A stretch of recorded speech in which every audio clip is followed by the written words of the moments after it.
Welcome to another immigration art video. My name is Art Serratelli. If you've got questions, we've got answers. So please feel free. We're not just saying this. Feel free to give us a call or send us an email, and whatever questions you have, we'll help you the best we can. Today's topic is the E-3 work visa, a non-immigrant temporary work visa. What is an E-3? What is that? Well, if you look on the Immigration Art channel, Mara and I have the videos explaining E-1 and E-2, also non-immigrant temporary work visas. And we remember from those videos, they were created by treaty. The E-visas are treaty-created visas. The E-3 is also a function of a treaty negotiated between, are you ready? Just Australia and America. So, if you're not from Australia, you don't need to watch this video. Go find other immigration art videos that could be more useful to accomplish your immigration goals. The E-3 visa, before we talk about what it is, it only happens to help people from Australia. So, are you telling me that the E-3 is a negotiated visa category only available to Australians? Yes, that's what I'm telling you. How did that happen? Frankly, who cares? Who cares? This is what's so great about the E-3. It helps Australians by setting aside 10,000 extra H-1B slots, but they're not called H-1Bs. They're called E-3s, and they're only available to Australians. So, wait a minute. Are you telling me that an E-3 is exactly the same thing as an H-1B, except they're only available to Australians, and there's 10,000 of them out there? Yes.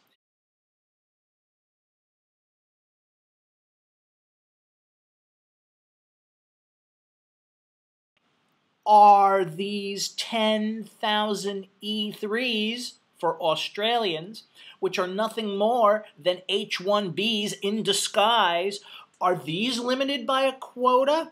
Well, yeah, there's 10,000. But are Australians allowed to enter the H-1B quota line, which at the time of this video is 85,000 big? Can the Australians enter that line and as a backup plan have an access to another 10,000 H-1Bs that are disguised as something called E-3s? Yes, yes. So what does that mean?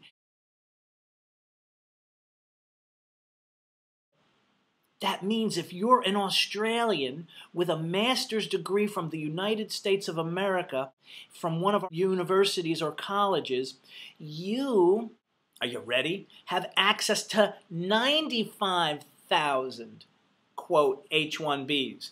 85,000 are H-1Bs for real. The other 10,000 are E-3s, which are just the same thing as H-1Bs, but they're in disguise and called something different, E-3. Now, if you only have a bachelor's degree from anywhere in the world, and you're Australian,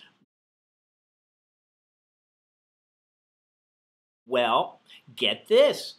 You then have access to 65,000 H-1Bs under that limited quota. Again, that's the number at the time of this taping.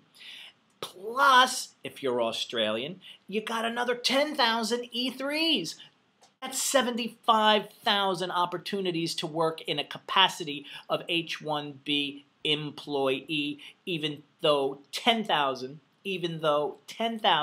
I'll say it again, even though 10,000 are E-3s, which are nothing more than H-1Bs with a different name.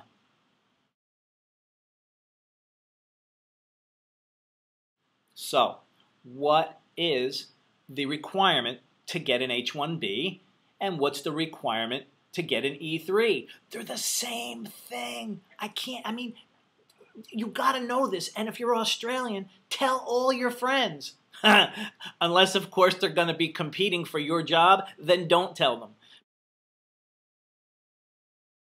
So, H-1B. You need to have a job offer from a company that is solid. It's got a financial track record. It's an ongoing concern. It's not going to disappear and go bankrupt tomorrow. The same thing's required for an E-3. 2, you need to find a job with one of these financially stable companies that requires the college degree you have. That is simple. If you studied physical education, go be a gym teacher. If you studied computer programming, go be a systems database manager. If you have a 4-year, at least a 4-year college degree from anywhere in the world, you can get a job as an H-1B worker. And also an E-3. This is like a gift. 3rd, what college degree do you have? And is it related to the job you're being offered? So once again, to beat a dead horse, if you have a 4-year college degree or higher in computer science and you get a job as computer systems database manager, bingo, you get a work visa. I could go on and on. Did you study pharmacy? Go be a pharmacist. This is not rocket science. And remember, please do not let anyone intimidate you or make this process sound harder than it is. This has got nothing to do with the word specialty occupation. Everybody likes to throw that word around, and they like to put on the websites of the government and of other law firms that it's a specialty occupation, and they say things like this. The careers they use as examples are engineer, astrophysicist. They say things like to get a specialty occupation work visa, you've got to be a computer scientist, PhD researcher in the petrochemical industry. No. If you're a phys ed major, you could be a gym teacher. What I'm trying to say is the gym teacher is equally acceptable for an E-3, which is an H-1B in disguise, as is an astrophysicist. It's not that special. Remember, it's not, I mean not that special. In fact, I've said it once, I'll say it again, the specialty occupation is not special. It's as common as dirt. As common as dirt. I love saying that. I love it.